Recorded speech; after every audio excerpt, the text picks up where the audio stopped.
Have you ever dreamed of exploring South America, but felt just a little intimidated by the unknown?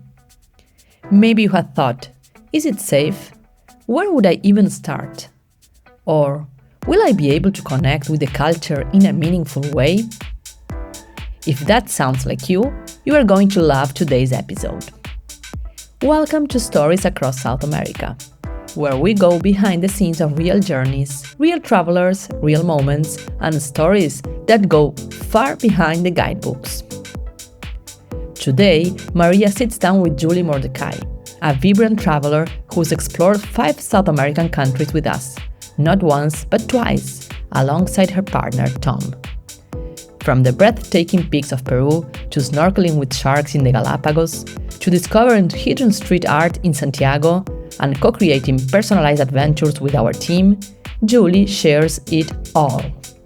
But this episode isn't just about travel.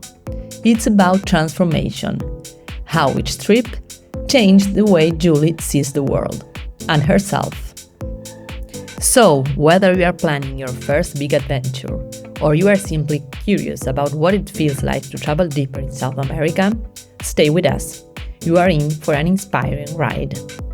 Let's dive in. Thank you, Julie, for being here today in our podcast, Stories Across South America. We are really thrilled with Clara about our new podcast because we are sharing a lot of the backstage of our trips and some stories of travelers who join us traveling in South America. Thank you for being here. I will introduce you briefly, but then you can introduce yourself. So Julie traveled with us for the second time. Well, they with Thomas both traveled together and they enjoy different parts of South America. And we are here to talk a bit about their experience. For those who are considering going to South America and this is the first time and they are a bit unsure, Julie is here to share her experience and say, okay, why should you go to South America? So thank you again, Julie, and I'll let you introduce yourself properly. Okay. Well, I'm Julie Mordecai, and I live in Colorado and Mexico part-time. So, being in the Latin American space is very comfortable to me. My Spanish is probably pretty moderate. Tom's is pretty beginner. It allows us to, when we travel, really get to gain some relationships with people as we travel. We're both past our, both have retired. I retired about 3 years ago and Tom about 5. And we're figuring while we're still able to move and do active things, we want to be out in the world a lot. And South America has been, we've taken 2 trips there in the last 3 years. And both times with your help, Maria. And we've had just amazing adventures. We do a lot of our own planning, and then we tell you what we'd like to do. You help us find the best guides, and it's been really a wonderful experience both times that we've gone to South America. So the first time we went to Chile and we went to Argentina and we made a day trip to Uruguay. So I can't really say I've been to Uruguay, but I have for a day, for lunch, for lunch. And then, and then this last trip that you helped us plan, we went, and then you had ideas that we didn't have. So it was a collaboration. We just got back from being in Peru and Ecuador, which were fantastic. Yeah. Contrasts like Peru, Ecuador, and Chile, Argentina, the more of the southern part of South America. How was the process? Because you mentioned about, and we'll talk about destinations in a bit, but how was the process of co-creating this trip with us? Some travelers come to us and of course, this is a process that we like to do with, together and to learn about what you like to do, how you like to travel. And really listen to what you are expecting with this trip. How was this process of co-creating the trip with the team, with the girls, Camila and Valentina? Well, it was good. I mean, what happened was pre-COVID, I had been planning a trip with you, I think. And I also had been talking to all my friends that had been to these places. And my sister actually is part of a winery group down in the Uco Valley in Mendoza. We had all this stuff that we wanted to do, and then we needed to fill in the blanks, and you helped us do that. And we didn't know what order to do things in. That's always like, we knew we wanted to go to Iguazu Falls, which, by the way, we didn't get to go because Tom got COVID. But you guys were great dealing with that with us. We knew we wanted to go to the cities to learn about the culture of the countries that we were visiting, to go to the museums. And so those trips were mostly when we did our city part of our trips, we would take a week off from you guys planning our trip, and we kind of did our own planning. And that's how we've been able to keep the costs at something that we can afford as well, because then we're just doing an Airbnb and going out to eat and going to museums, and it's lovely. And you guys also helped us when we were there too by giving us suggestions of places to visit. So the difference with that trip was I kind of knew where I wanted to go, but I didn't know the order.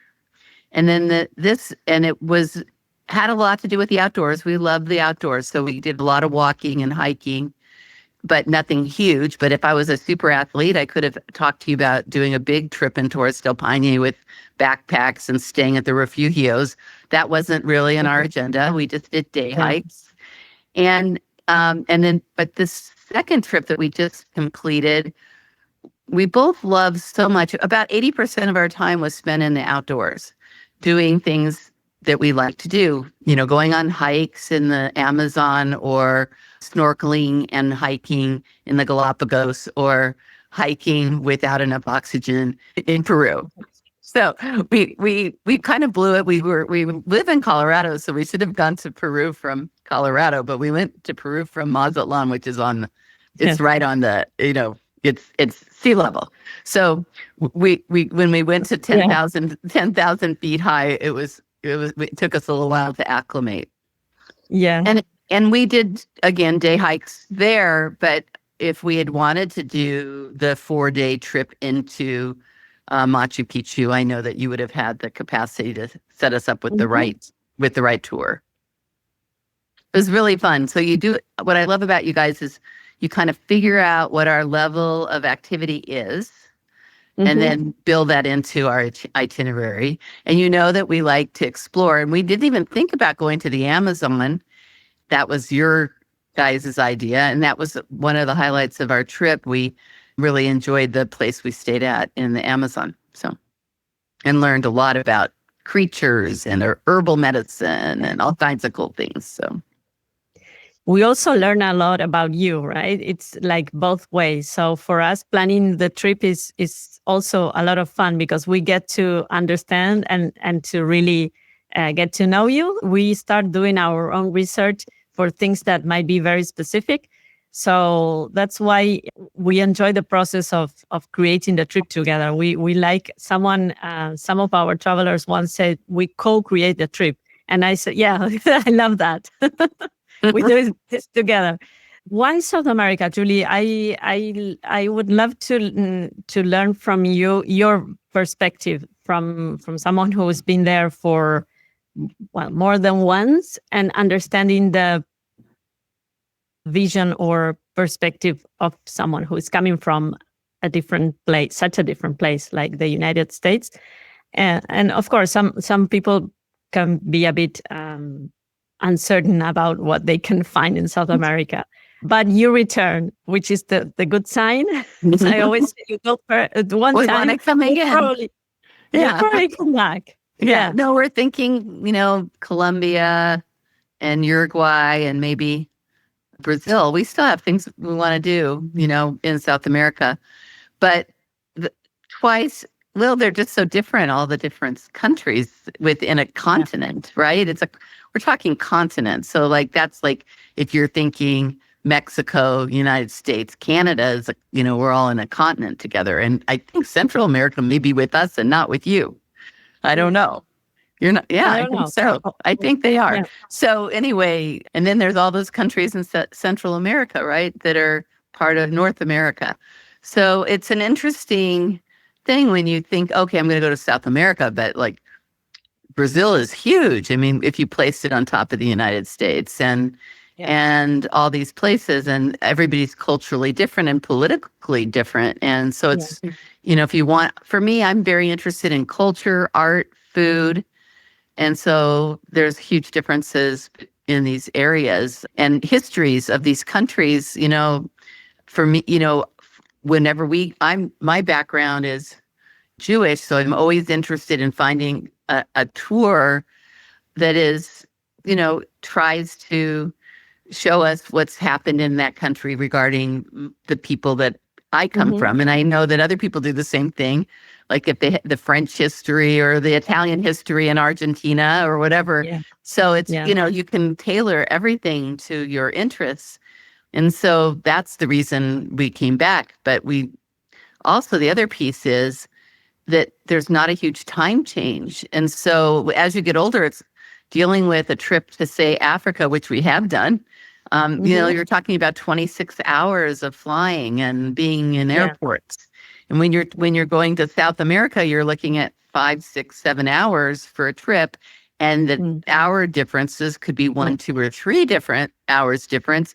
So you don't have to acclimate. And that's a really good reason to go to South America. It's convenient. Yeah. Compared You're right. Yeah. Yeah. In terms of logistics, you're right. I mean, even if you wanted to go to, Africa, it's quite difficult to reach. Yeah. But even going to Europe, it could be a bit Longer. further. Yeah. So it's something, it's not a small thing because it's just how much traveling and the difference on the time zones and that all affects. And you said about the altitude, right? That's right. So you want to, if you're going to go to the really high in Chile or Argentina or even in Peru, which was pretty nuts in terms of elevation, it's probably good to get prepared a little bit with some exercise or living in an area that's closer to that elevation. A lot of people are fine. And if you're younger, usually you're really fine. But when you're our age, I think it's important to think about that beforehand. Maybe do more cardio and stuff like that before you head out. So, yeah, get ready and make this trip enjoyable and knowing in advance that this is something that it's also going to affect. We always say, and on top of that, you have the cultural shock, let's say. Yeah. So, I mean, it's not like a huge shock, but you're arriving in a different world, I would say. So, well, and you have this combination, right, of indigenous or historical first world. I mean, the people that were there first, right, and what they've left behind, and then you've got this Spanish conquests that happened all through these areas, and each leaving indelible impressions on a country. So it's a huge. But for us, learning about all that, learning all the parts, like some of the things we found very interesting is, I love going into old churches and looking at the art, because a lot of art was done in churches, even in Europe and South America, whatever. And what was fun was like finding not fun, but interesting to find out that most of the art in, say, Peru and Ecuador was done a lot by the indigenous people who were trained to paint like European masters, and then they'd sneak in different images that had to do with their culture. And so looking for that as you go through the churches. And one of our favorite things that there was this wonderful painting, and it had a painting of the Last Supper, and on the dish was a guinea pig, because people eat guinea pig in Peru. And so I was like, oh, that's interesting, because you wouldn't see that in a Last Supper platter in Europe. Yeah. So I think that, what's fun is like those small discoveries and hearing from our guides about their experience, the culture that they've grown up in. The way that we've chosen to travel with you guys has been mostly, we don't travel with mini groups unless we went to the Galapagos and ended up in a group. I think there was some other time we ended up in a group, but we travel mostly by ourselves, and we get a guide and sometimes transportation, and it's reasonable, and it's a Mhm. really good way for us to travel, and we get to really tailor our trips the way we want them to be. But Mhm. people could do it differently too. If they Mhm. like to be in groups, you can get them into groups, I'm sure too. Well, yeah. We always prioritize small groups if we do that. I Yes, mean, but the good thing about doing small private tours is that you can tailor the experience. So that's something you probably can't do with a group. But anyway, it could be smaller groups, and most right, likely people will have a lot of things in common. So that's also a good way of meeting other people and sharing the experience with other travelers, which is nice. right. Yeah. In Galapagos, that happened for us. I mean, we really loved all the people on the boat with us, and we started sharing all of our pictures. We started a WhatsApp page, and we have, so certain people took better pictures than other people, so we got a hold of those. And even though we were experiencing the same experience, I got a I think I got the winning photo for that trip. I got a picture Really? of a shark. Well, I got into slow motion photography and to do the birds, and I had this bird arcing over the beach and one of the islands. It was going very Yeah. slowly, and then right then this shark, pretty big, came up, did a double spin, and landed back into the water. And even our guide said he'd never seen anything like that. So I think I need to submit it to National Geographic. Yeah. Yes. You do that. And you share that with us, please. Yeah, I'll share it to you. You got to have this picture. It is this movie. I just started doing it with the hummingbirds and different animals. You just end up taking a lot of video that you throw away, but you end Yeah. up sometimes with some really great stuff. And iPhones are amazing. You can do it all with an iPhone. So Yeah, you can do anything with the iPhone, and you just keep trying until you get, the perfect shot.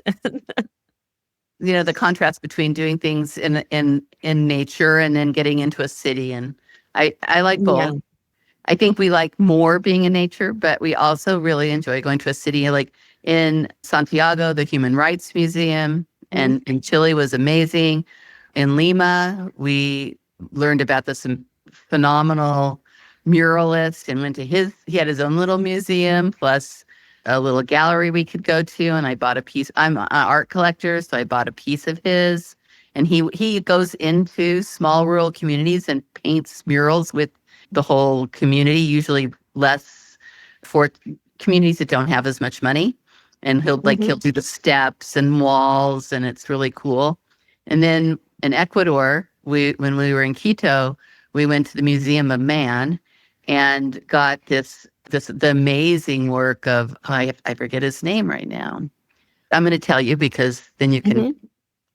I have to walk Yeah. into the room because I bought a print of his, limited edition print, and it was his name is Guaya Samin, and he has the Okay. Museum of Man in Quito, and it was Yeah. so fabulous, and all the work was interesting. It described a lot of what's happened in the world to people.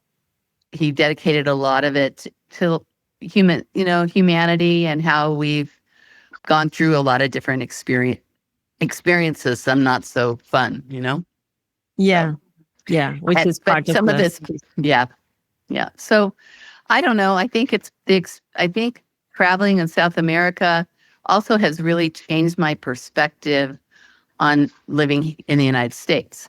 Not even just South America, has informed my vision of what I believe is important for the future. Yeah. Yeah. And Julie, you travel. Well, I mean, you've been everywhere this past couple of years. There is like a big trend of people traveling in Europe. Like traveling has increased a lot to European countries. I mean, Yep. massively, right?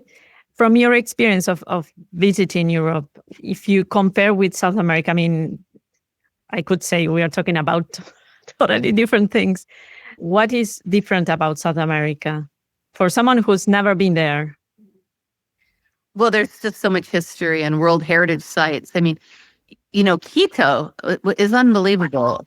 My goodness, it was the first World Heritage site.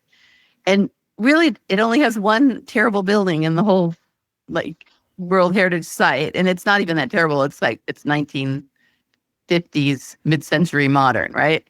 And then the rest has been totally preserved. And I live in a colonial city in Mexico part-time, and Mazatlan. And, it's really hard to preserve those old buildings. We lose them, and our government in Mazatlan is protecting our old buildings. You can't just tear them down, and you need to work with them.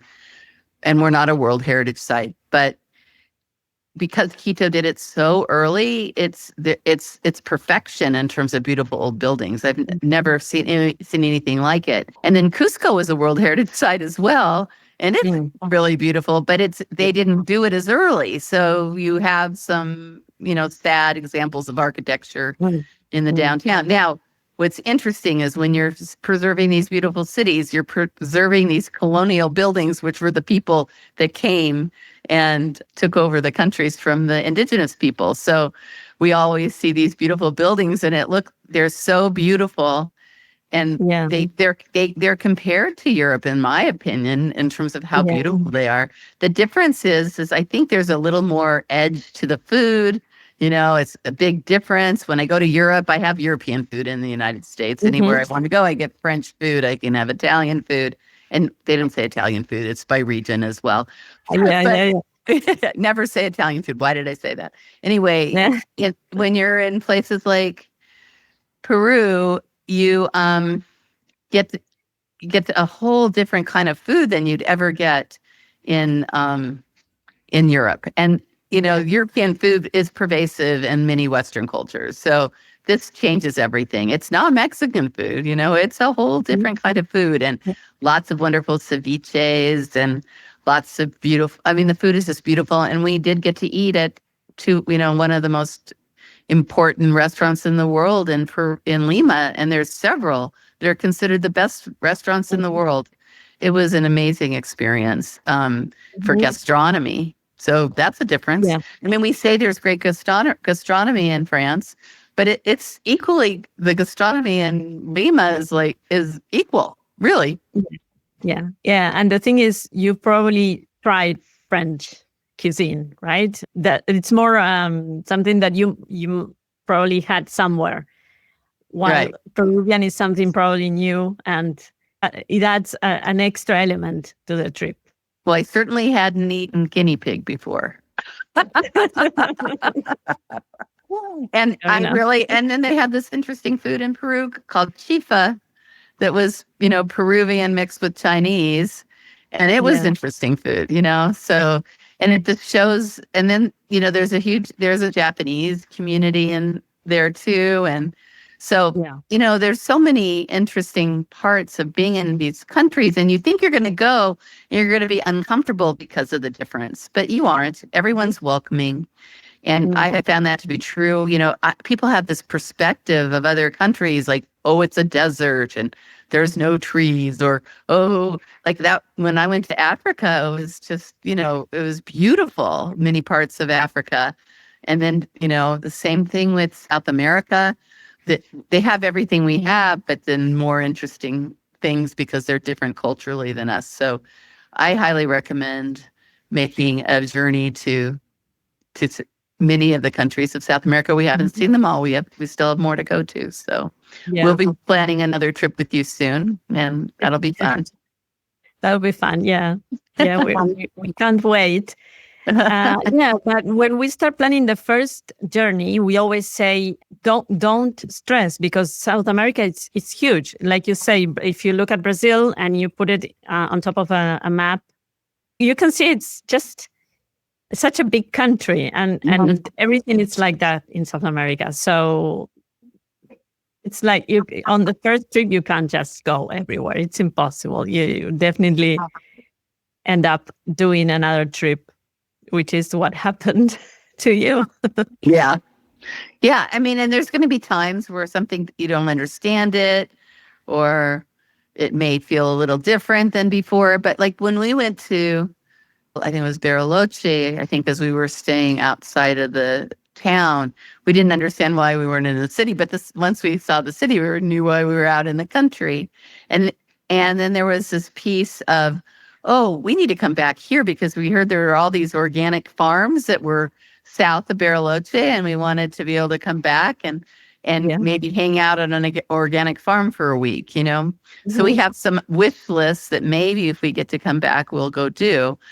Again, we didn't get to go to the falls, Yeah. and we will hopefully be able to pull that back in for another Yeah. trip when we go there.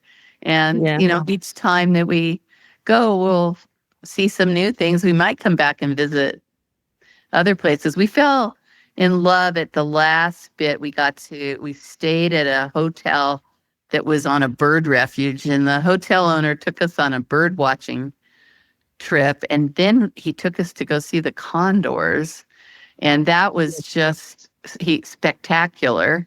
And we got to see the condors flying around, and so there's just so many things that we got to do that maybe I was never a bird watcher. I've become more of a bird watcher now, and it's you know, you get introduced to some new things. I'm not going to probably be the person who has my bird list, but if you have a bird list, go to South America. You know, it's a great place to go.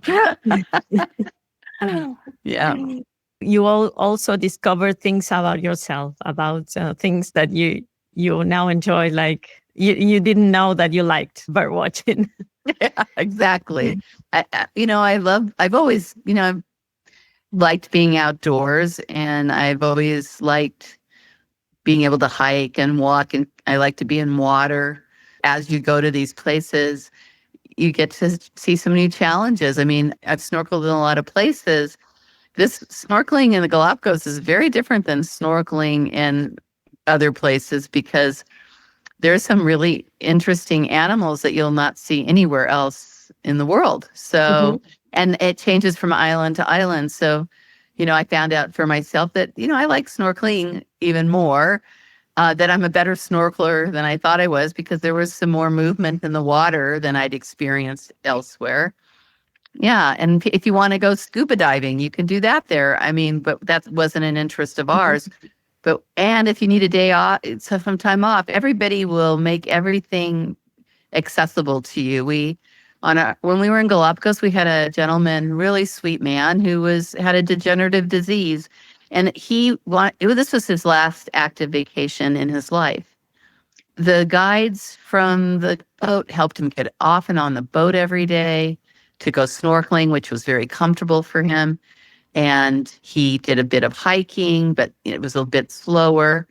And everything can really be tailor-made to your abilities and capacities to move. And so while we're in our 60s, Tom and I want to do as much as we can physically. And then maybe in our 70s and 80s, or maybe in our 80s and 90s, I don't know what it's going to be, we'll be doing more, visiting and maybe some things that are less active, but still we want to see the world. We have a bucket list. South America still has some more countries on our bucket list. So. That's amazing. And it's always good to have something to look forward to, right? Like that keeps you going and keeping the adventurous spirit alive. Yeah, I think that's true. And also for me, as someone who likes to be active, having something like that in the future makes me kind of train for it. So I'm healthier overall at home. So I'm going to do the Camino de Santiago, but the one from Portugal along the ocean. And I picked a date, and now I've got to get in shape for it or I won't be able to do it. So that's going to be the work that I do in the gym. So there's other reasons I'm physically trying to stay so I can keep doing this stuff as long as I can with my kids too, so. It keeps you going, and you're not going to just take a trip and not be in shape. It's that's important. Yeah. For for me. Now, but there's other kinds of trips, right? That you don't have to be as active if you're not as active. But for me, that's what we're looking for at this point in our Yeah. lives. Yeah. That's Yeah. how you enjoy traveling, Yes. being active. Yes, yes. How long is the journey you're going to do, the Camino? For how many days? I'm just doing 250 miles. So I'm thinking it's like 15 days or something like that. Oh, So, still. yeah. Yeah. And it'll be probably 12 to 15 miles a day. So currently I can hike probably 6 or 7 without a problem if it's not too mountainous. So I've got to get to a higher number. Are to you be able to going be- together with Tom? No, this one maybe he's gonna come and be at the Auberge wherever we end up spending the night. But he's not doing the hiking with me. I haven't decided what I want to do around that. I might. I like the idea of meeting people along the trek, and so it might be my own walk. Your own walk. Perfect. Yeah, And since you love to connect with people, Julie. I am. You're friendly, Yeah, I and do. that's part of making a trip is the people that you're going to meet, right? That you don't know, and you never know who you can meet or what their stories are. How is this connected to South America in terms of the people? How do you feel that? Well, I have a funny story about that if you want to hear it. Yes. So when we were in Santiago, we found a maker space across from a restaurant that we were having lunch. And my ex-husband started a maker space in our little town in Colorado. So I thought I'd go over and take photographs to send to him to show him this place. And inside it was neat because they had this one room with like 60 different mechanical devices that all now can be done on your cell phone. Like it was eye-opening. But as we were walking through this space and they were working with kids making things and they had these different spaces, it was a really cool place. There was these prints on the wall and they were really amazing. And as I've told you, I'm an art collector. And I fell in love with these prints. So I said, do you know how I can buy one of these or two of these prints? And the guy is like, well, I'll try to find the guy's phone number and da da da. So he finally, I went home, left him my number, went to my hotel, the one that you set us up at. And then I got a phone call from this guy and he's like, which ones do you like? And I told him and he said, I'll bring them over and you can pay them for them and I'll have them ready for flying. So he brought them to me and I overpaid him. Like $100 by mistake. And he came back to give it to me like an hour later. And then we've stayed in touch on WhatsApp. And so one day he sent me his new catalog and I liked another piece.